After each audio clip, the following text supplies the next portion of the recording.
Gilmore Girls has a lot of painfully underdeveloped characters, and that's due to the fact that, well, the show has a lot of characters, and so they can't devote their time to developing every single character. But I'm very focused on character analysis, and I can't help but overanalyze every single character in order to understand them. Two characters that caught my eye in the later seasons are Colin and Finn. I think that Colin and Finn never got a chance on the show to fully develop, again, because that just wasn't their role. So I'm here to develop them a little bit further and to glean what I can about their characters and why they are the way that they are. Let's start with Colin McCrae. What do we know about Colin? Colin, I would say, is less noticeable when compared to Finn. He went to a boarding school in Switzerland from grade 7 through 12, and his freshman year of college, he did a 4.5-month cross-country road trip. Colin, in my opinion, is a prankster. When he's joking or being serious, he seems to take everything with a serious face. When Colin plays the not saying the letter E game, he takes it very seriously. So his debauchery has the same level of engagement as anytime he actually wants to be real and genuine.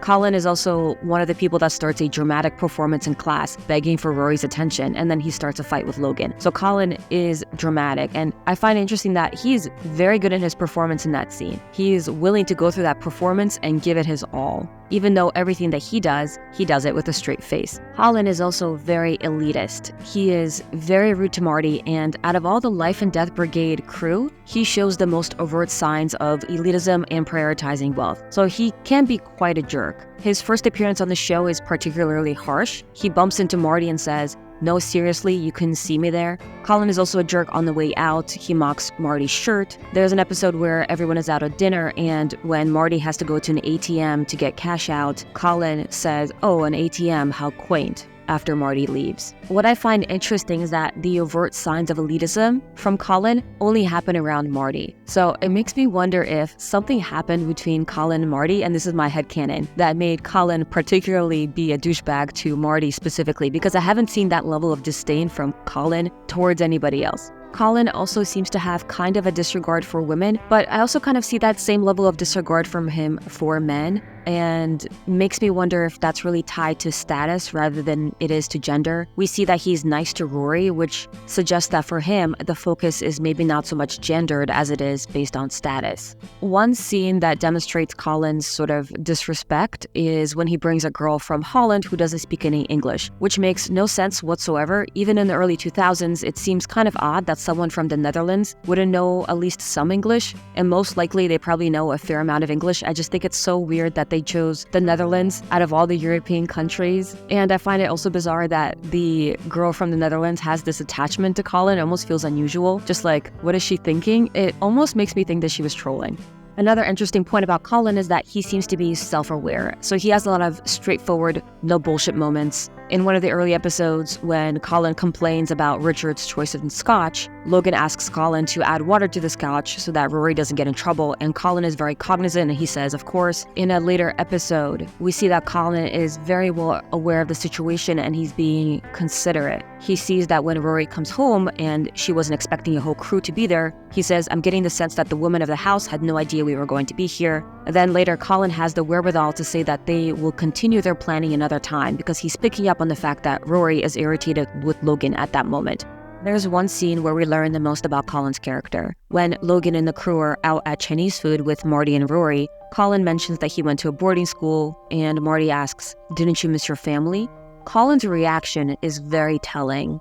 He just starts laughing. He says, "Logan, did I miss my family?" And Logan says, "Which mom were you on?" Then they start talking about all the stepmoms that Colin had. And then Colin reiterates, "No, Marty, I didn't miss my family."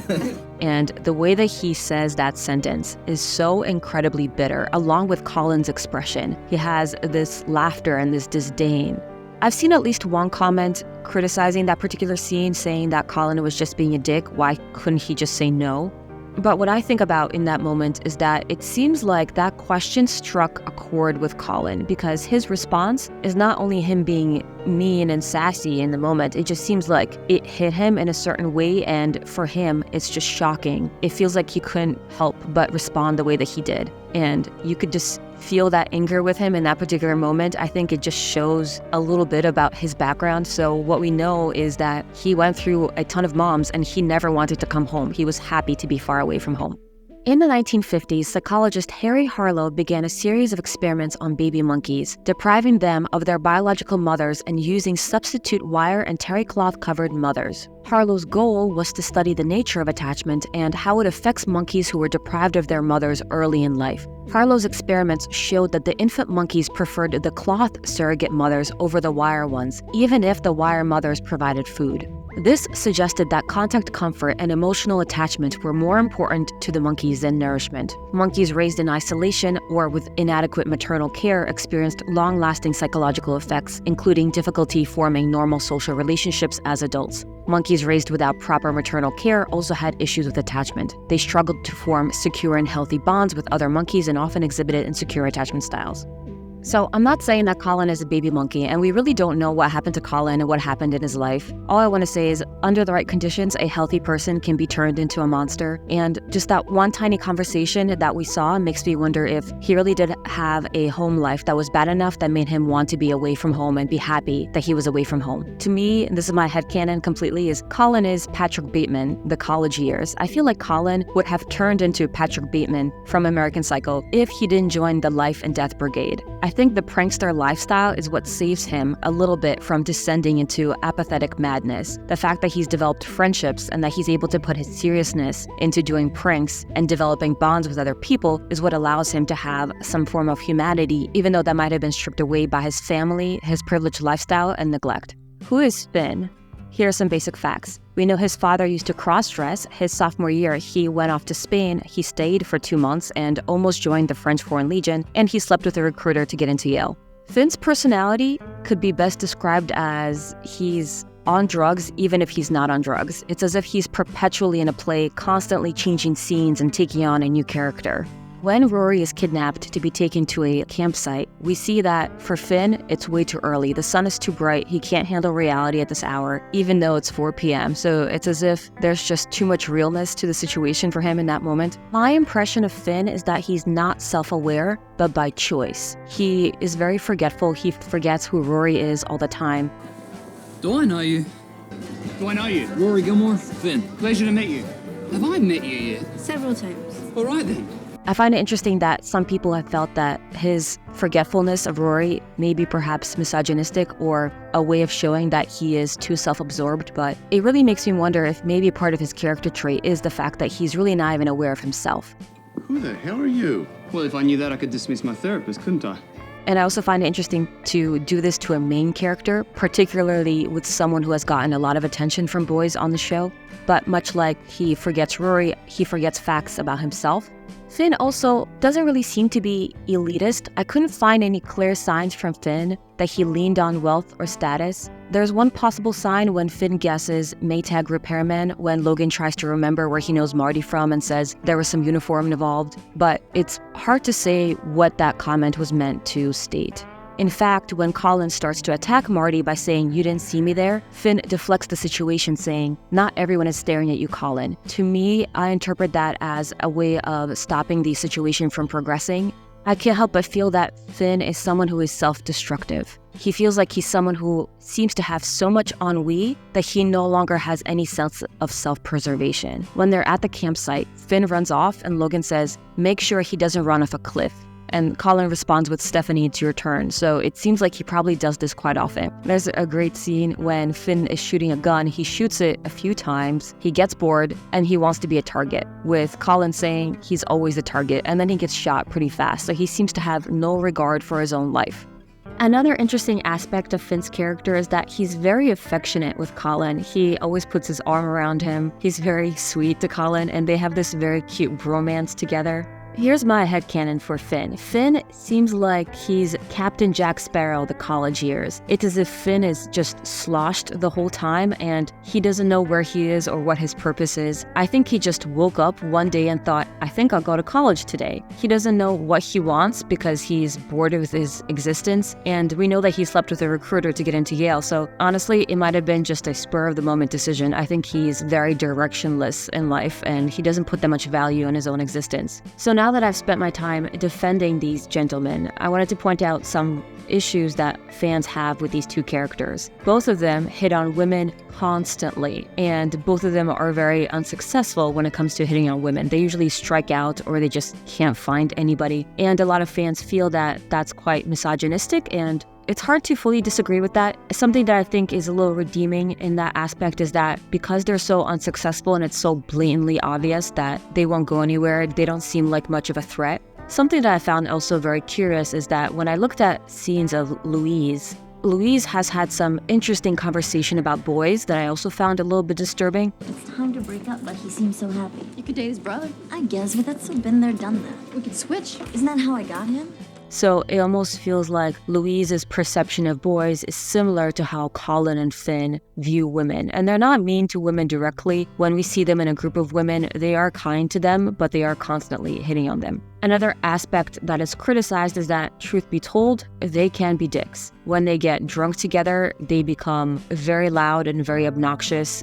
However, they do seem to have some redeeming qualities. They both appear to be loyal friends. They help Rory move twice. The first time when she's moving out of Richard and Emily's house, although they are also kind of stealing in that scene because they don't know what stuff they're taking. But they also then help Rory move into Paris's place. And neither one of them needs the money, so it seems like they're doing it purely out of loyalty. Also, when Rory breaks up with Dean, both of them jump on board in order to cheer Rory up. So Colin says he swiped some scotch. Finn says he's going to reenact the Passion of the Christ. I wish I saw that, but they both seem to be trying to be helpful.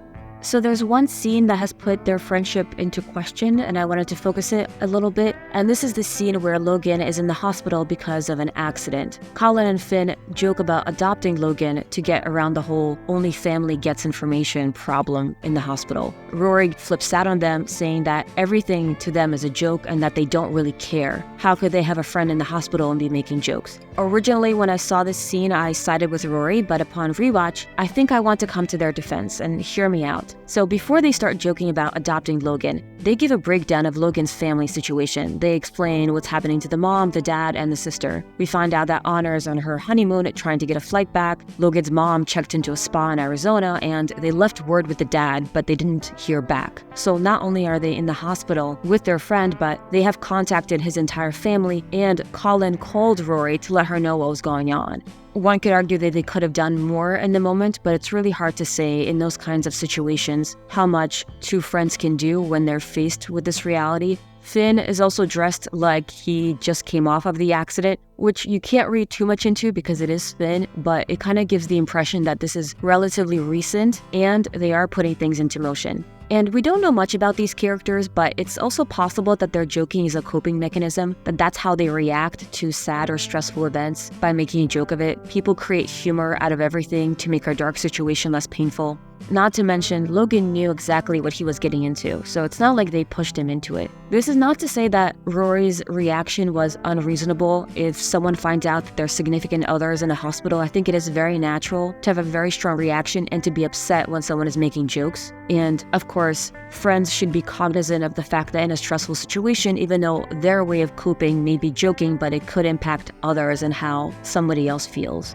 Something that I would have loved to explore is putting Madeline and Louise with Colin and Finn. It would be so interesting to have these four characters together and to see how they interact. And I think I'm not alone on this. I think I've seen other fans talk about this too and see how they would pair up. Who ends up with who is hard to say, but okay, here's my theory. Hear me out. Putting Colin and Louise together, I think, is a dangerous combination because they do have some parallels together based on their family upbringing and a little bit of their cynicism. If we put Colin and Louise together, I see them as turning into Harley Quinn and the Joker. They would just be a dangerous combination, taking down the whole world, and Madeline and Finn would just be so lost in life. They would go on the weirdest adventures and not know where they are or what's even happening. So I would mix the pairing a little bit to ground them, even though it might still be a crazy situation. But Colin and Louise, dangerous. Finn and Madeline, reckless. So I would put together Finn and Louise and Colin and Madeline and see what kind of craziness they would all get into.